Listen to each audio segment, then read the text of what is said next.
I honestly think I have a love-hate relationship with this show.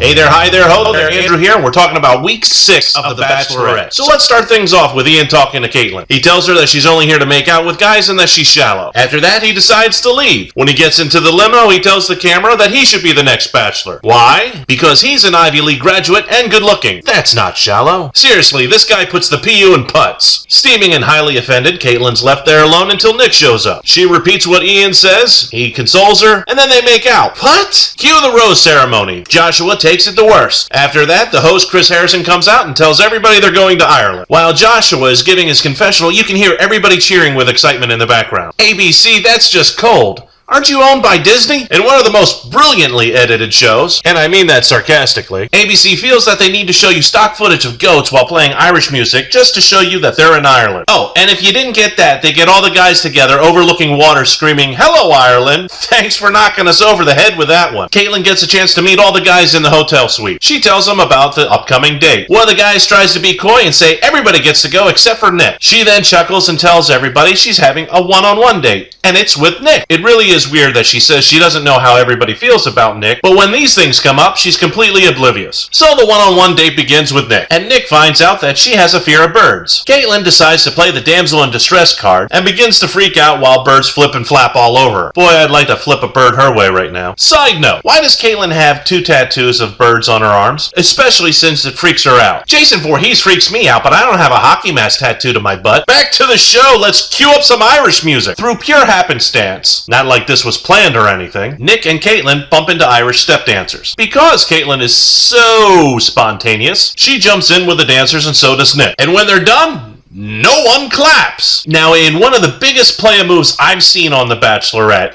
Nick buys Caitlin a claddagh ring. For those that don't know what a claddagh ring is, it's basically an Irish promise ring. Well played, Nick. Well played. To show her appreciation, she makes out with him. Then they walk a few blocks later, and they make out again. They finally get to a bar, and he makes out with her again. I swear I'm getting chapped lips from watching this. Disney does own ABC, right? Back to the hotel. The guys once again are complaining about Nick when they get a group date riddle. We're returning to Nick and Caitlin's date, where they're having dinner at the Christ Church Cathedral? A church? They're drinking and making out now in a church. Even atheists cringe at that. Now, since they're making out so loudly in the church, the producers decide to give us subtitles. Hey, thanks! Now we can see what they're saying while they're playing tonsil hockey. She gives him a rose at the end of the date and then invites him to her suite. What? Is that allowed? Let's get back to the guys. Jared shares his thoughts to Sean, hoping that both Nick and Caitlin are having a terrible date. We then get a cut of them making out. Caitlin and Nick, not Sean and Jared. Tired of being at first base all day, Nick decides to ease his hand up Caitlin's leg and go for second base. She then whispers to him, "Come with me,"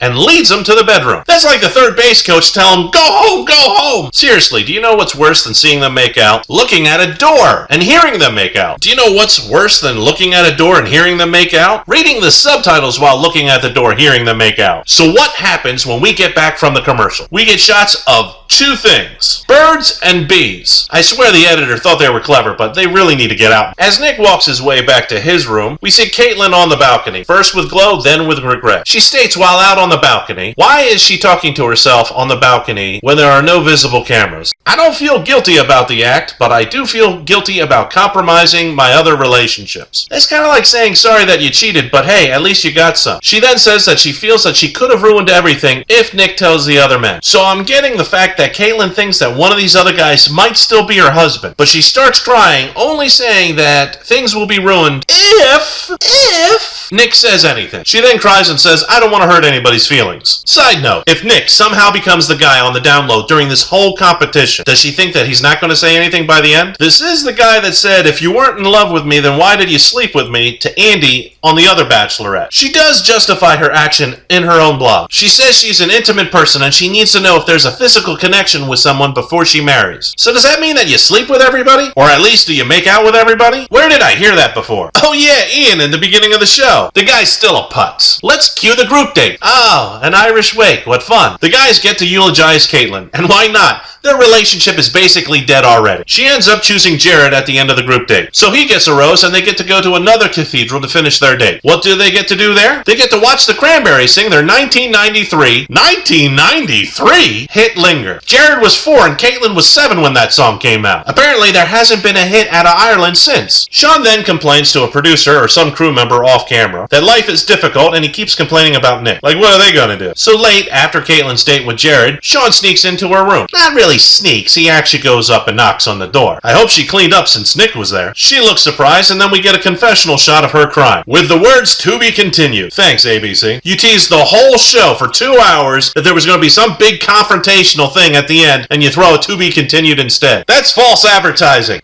So what's your thoughts of the show? Leave a comment below and let me know. And I will see you guys in the next video.